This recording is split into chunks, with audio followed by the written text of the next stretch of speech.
Good morning.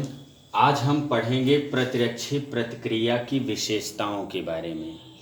3 विशेषताएं हैं। पहला, आक्रामक को पहचानना, और दूसरा है आक्रामक को पहचान करके उनसे निपटना।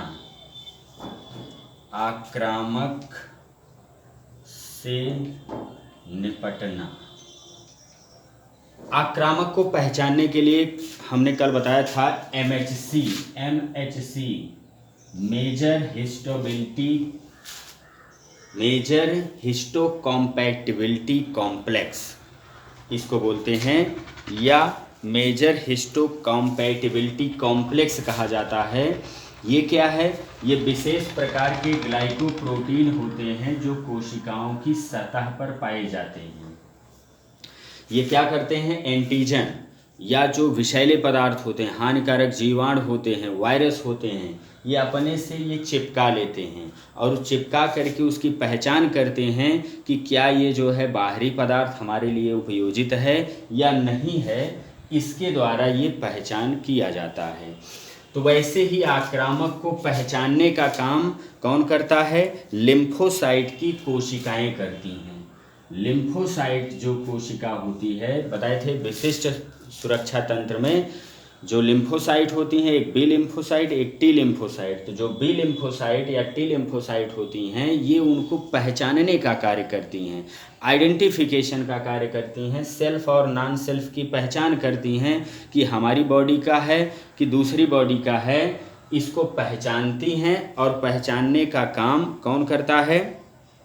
ये जो है पहचानने का काम लिम्फोसाइट की कोशिकाएं यहाँ पर करती हैं। लिखा है इसमें कि जो बी लिम्फोसाइट होती हैं वो सतह पर लगे एंटीबॉडी से उस एंटीजन को पहचानने का काम करती हैं, ये लिखा है। और ताकि ये जो है जब पहचान लेती हैं तो उसी के प्रति अनुक्रिया शुरू कर देती हैं। कौन सी अनुक्रिया शुरू करती हैं? नंबर 2, आक्रामक से निपटना। जब पहचान लिया जाता है तो अब इससे कैसे निपटा जाता है, कैसे इससे छुटकारा मिलता है। कई प्रोसेस हैं इसमें। पहला है निष्प्रभावन द्वारा, या अंग्रेजी में इसको कहेंगे न्यूट्रलाइजेशन द्वारा। जो एंटीबॉडीज होती हैं इनकी सतह पर, लिम्फोसाइट की सतह पर, ये जीवाणु या एंटीजन के चारों ओर इसको ढक लेती हैं। यानी अगर ये बैक्टीरिया या जीवाणु है तो जो एंटीजन होता है या एंटीबॉडी होती हैं, वो एंटीबॉडी वाई आकार की, कल हमने चित्र बनाया था एंटीबॉडी की, ऐसी संरचना में इसको चारों ओर से क्या कर लेती हैं? कवर कर लेती हैं या ढक लेती हैं, एक आवरण बना लेती हैं, जिससे जो ये वायरस या विषाणु होते हैं ये हमारी कोशिका पर चिपक नहीं पाते। जो रिसेप्टर साइट होते हैं हमारी कोशिका पर वो चिपक नहीं पाते हैं, और जब चिपक नहीं पाएंगे तो बाद में इनको फाइगोसाइटोसिस या माइक्रोफेज कोशिकाओं द्वारा नष्ट कर दिया जाता है। इसी को कहते हैं न्यूट्रलाइजेशन द्वारा। यानी इसमें क्या होता है? एंटीबॉडीज़ एंटीजन या वायरस को चारों ओर से ढक लेती हैं। और एंटीबॉडीज़ कहाँ पाई जाएंगी? लिम्फोसाइट। यानी लिम्फोसाइट कोशिकाओं में उपस्थित एंटीबॉडी वायरस के चारों ओर एक आवरण बना लेती हैं, जिससे ये वायरस किसी भी कोशिका की सतह से चिपक नहीं पाता है और अपना DNA अंदर नहीं डाल पाता है।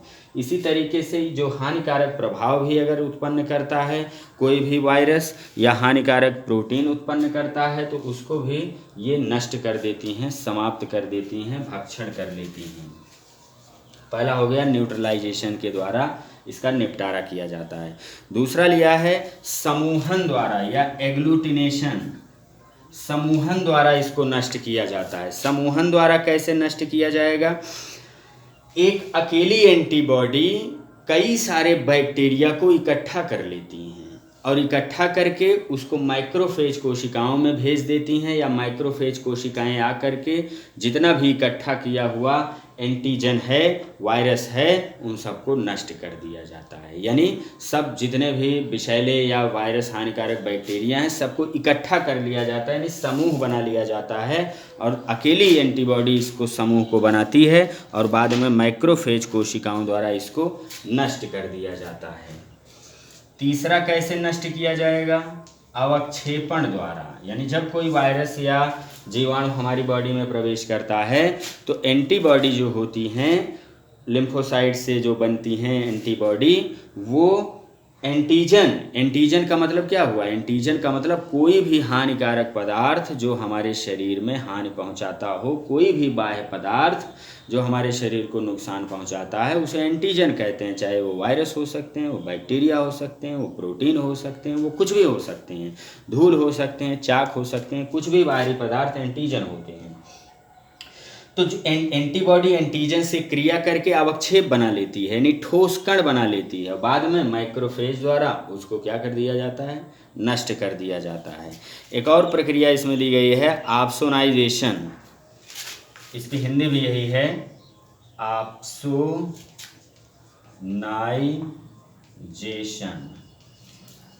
ऑप्सोनाइजेशन क्या है? इसमें लिखा है कि एंटीबॉडीज जीवाणु की सतह को ढक लेते हैं।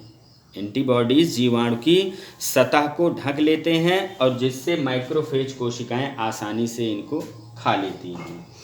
और लास्ट है पांचवा, ये पूरक तंत्र का सक्रियण या पूरक प्रोटीन का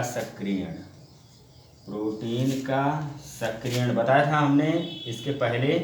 पूरक प्रोटीन लगभग 20 प्रकार की पाई जाती हैं जो कि हानिकारक जीवाणुओं को भक्षित करने का काम करती हैं। तो ये एंटीबॉडीज़ क्या करती हैं? एंटीजन बैक्टीरिया की कोशिका कला को, जो पूरक प्रोटीन होती हैं वो बैक्टीरिया की कोशिका कला को छिद्रित कर देती हैं, उसमें छेद कर देती हैं और नष्ट कर देती हैं।